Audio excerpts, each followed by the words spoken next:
anak-anak mereka pun belajar di sekolah tu, mereka faham. Kalau anak-anak mereka bahasa Inggeris tak dapat jawab periksa, sekurang-kurangnya mereka boleh tengok ada seorang yang bawa perubahan ke sekolah tu. Sekurang-kurangnya cikgu-cikgu lain pun kalau di kantin pun sebelum ni tak speaking bahasa Inggeris, speaking juga sikit-sikit kan. Kalaupun sekadar membuat lawak pun tak apalah kan. Hari ni tak skipping lah kan. Ini I'm not so very well kan. Dalam kantin sekolah memang suka buat lawak-lawak macam tu kan. Oh man, ini menunjukkan bahawa usah fikirkan bahawa benda tu salah siapa-siapa pun. Kalau bahasa Inggeris tu teruk ke macam mana, sebab ketiga-tiga faktor ni mempengaruhi. Jadi ia satunya yang makan masa. Salah satu solution yang saya nampak untuk masalah ini ialah kita menggalakkan murid-murid kita ni pinjam buku di pustaka dan baca setiap hari, setiap minggu. Kita ada program nilam di sekolah kan. Mereka di kawasan luar bandar ni mereka jarang membaca, budaya membaca sangat kurang, mereka suka main. Jadi kalau anda pergi ke sekolah, if I were sent to the school, kata kalau saya dihantar ke sekolah-sekolah luar bandar pendalaman, anda akan cakap lah, benar ni, budaya membaca.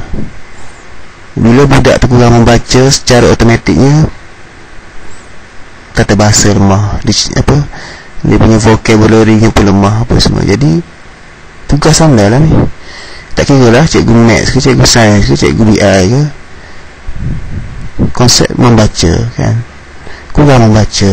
Jadi anda lah yang akan menggalakkan, I will be responsible for that. Murid nak minat ke tak minat ke, lepas ni semuanya guru di sekolah anda ni. Kaedah drill, satu lagi kaedah drill ni, kita drill.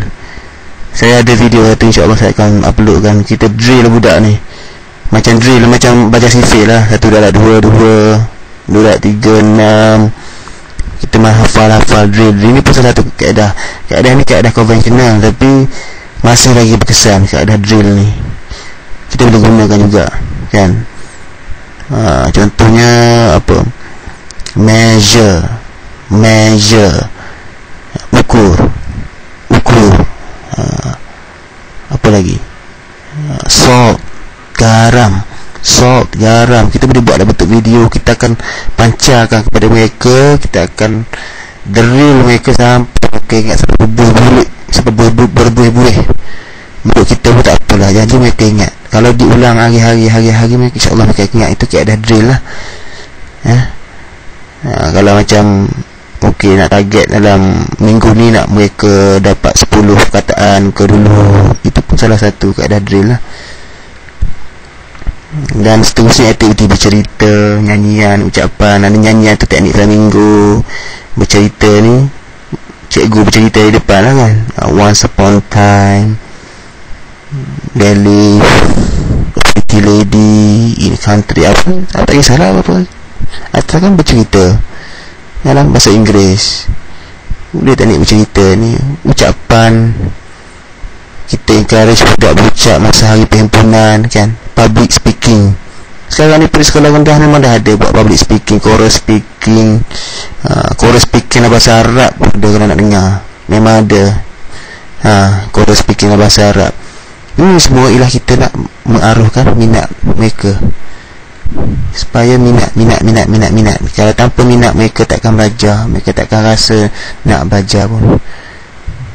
Bawa mereka tengok CD cerita kan, Shrek, cerita-cerita kartun. Jangan pula tengok cerita yang advance tu, cerita apa, kita Transformers ke apa. Tengok cerita kartun yang simple kan, macam apa, macam Shrek lah, macam apa lagi, ibu tahu cerita-cerita ni. Kita kata kartun 3D apa semua, kita onkan subtitle dia kan. Masa tengok cerita tu kita berinteraksi bersama murid.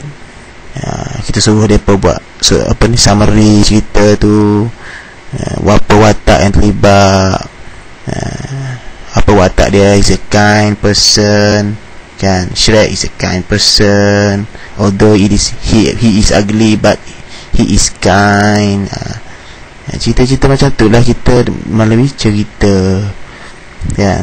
pasang subtitle, dengar, suruh budak dengar ucapan pronunciation tu macam mana, benda ni nak pronounce macam mana, betul ke tak kan. Dan akhir sekali ialah memang pada awalnya benda ni akan memang sukar, di mana-mana pun memang sukar. Kalau ditanya sendiri cikgu di sekolah rendah jadi pun sekarang ni, mereka akan kata, first kali mereka kata ialah murid ni masalah dalam English. Memang pergi mana-mana pun, kalau di luar bandar, tempat yang anda akan dipostingkan English, mereka akan bermasalah dalam English. Tapi ini merupakan langkah kerajaan untuk long term, jangka panjang. Memang pada awal-awal ni kita takkan nampak lagi kesan dia, peranan anda lah yang akan membuat ini menjadi rutin setiap hari.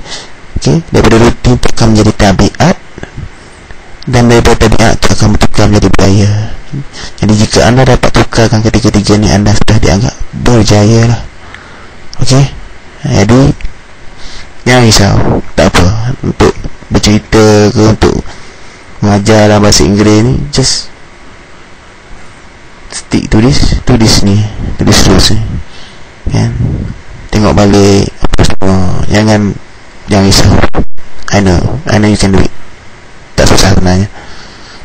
Okay, untuk sehingga berjumpa untuk tutorial seterusnya. Sekian, terima kasih.